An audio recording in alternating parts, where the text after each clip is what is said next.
السلام عليكم يا حبايب قلبي، كل سنة وانتم طيبين وعيد سعيد عليكم يا رب كده وعلى اولادكم وعلى حبايبكم، ويا رب تكون ايامكم كلها اعياد باذن الله. النهارده بقى ايه، قمنا من النوم الصبح كده شربنا بقى الشاي بلبن وكان مع الكحك والبسكوت، ويا رب تفضل لنا عاده كده وربنا ما يقطع علينا عاده باذن الله. وقلنا بقى بعد ما كنا الكحك والبسكوت كده وقعدنا بقى شويه كده كوبايه شاي، قلنا يلا بقى ندي الاكله الحلوه الأكلة الدسمة بتاعتنا ايوه الاكله دي بقى طبعا. انا ايه انا معروفة طبعا بأول يوم العيد. انا بقى ايه يعني يعني بظبطها. واقعدها كده يومين كده في الخل والطحينه والزيت بتاعنا والليمون، يا خرابي لما تقعدوها بقى يومين. ايه هي بقى الاكله بتاعتنا دي بقى الرنجه المتينه بتاعتنا. بصوا بقى ام محموده مظبطاها ازاي. طبعا انا حاطه طب إيه اللي أنت حاطة فيها إيه الأول بس؟ هقول لك اهو. ماشي. بصوا بقى يا غاليين، انا ليه بسيبها يومين؟ اما تسيبوها يومين في الخل بالزيت بالليمون بالطحينه، الطعم بتاعها بيختلف تماما. بصوا بقى يا غاليين، ايه رايكم؟ شايفين يا جماعة الجمال؟ استنى انت ولا استني بس يا استنى انت والنبي عشان ولا خاطري عشان طب خاطري. يا نهار شايفين ابيض. الجمال؟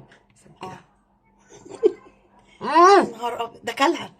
لا ده مفترين. بصوا بقى، بصوا جمال لما بتقطعوها. وربنا جامدة. ما انا عارفه، طب انا مش محتاجه انك تقول. الطحينه مع الزيت بالليمون بصوا بيديها طعم حلو جدا. طب جربوا كده، اعملوها قبلها بيومين ثلاثه وهتشوفوا النتيجه والفرق هيبقى مختلف. تعالوا بقى للوحش بتاعنا النهارده. ايه هو بقى الوحش بتاعنا النهارده؟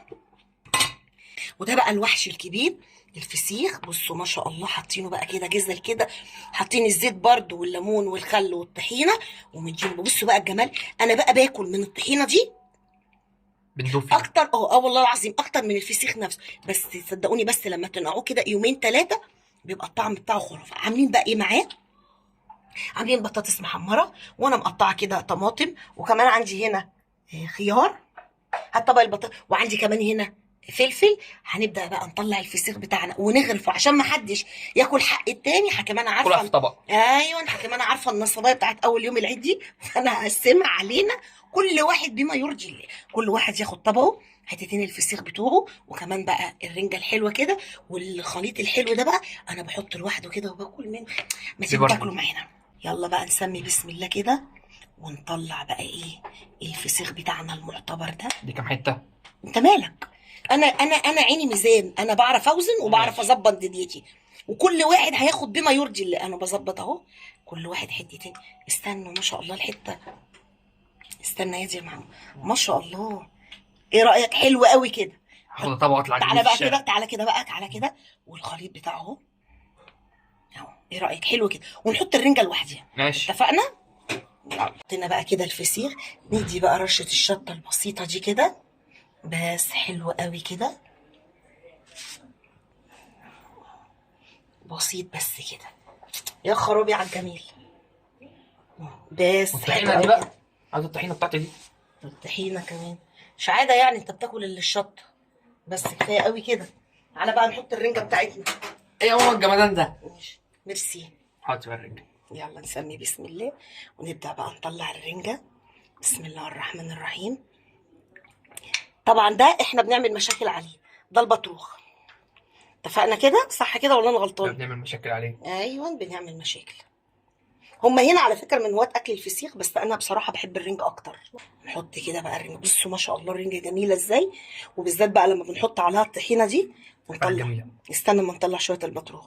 انا صدقوني انا محمود الاسم ان هو بيصورني، هو ما شاء الله كل 3/4 بالهنا والشفا. انا أي ما حتة. قلتش حاجه، انا ما قلتش حاجه يا حبيبي، الهنا والشفا. بس انا بتكلم ان غلط عليك يعني، مش اكتر. يا شيخة. والله العظيم غلط عليك. بس تعالوا بقى ناخد ايه من الزيت والطحينه دي كده، وبرده نحط لها شويه شطه حلوين. ايه رايك؟ حلو قوي كده. زي الفل. تمام. حط برده كده شويه شطه صغننين كده، وحلو قوي كده.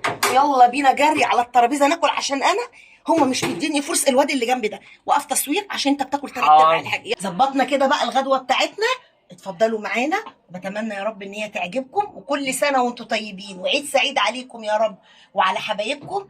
وايه رايكم بقى في الغدوه بتاعتنا الحلوه دي؟ بكره بقى باذن الله نديها سمك، بس النهارده لازم دي الرنجه بتاعتنا. وانا ظبطت الفسيخ عشان خاطر محمود، كل واحد ليه طبق عشان انا محمود ما بضمنوش بصراحه ربنا. كل سنه صح يا محمود. كل سنه وانتم طيبين يا حبايب قلبي، واسيبكم يا رب كده في رعايه الله، وكل سنه وانتم طيبين، والسلام عليكم ورحمه الله.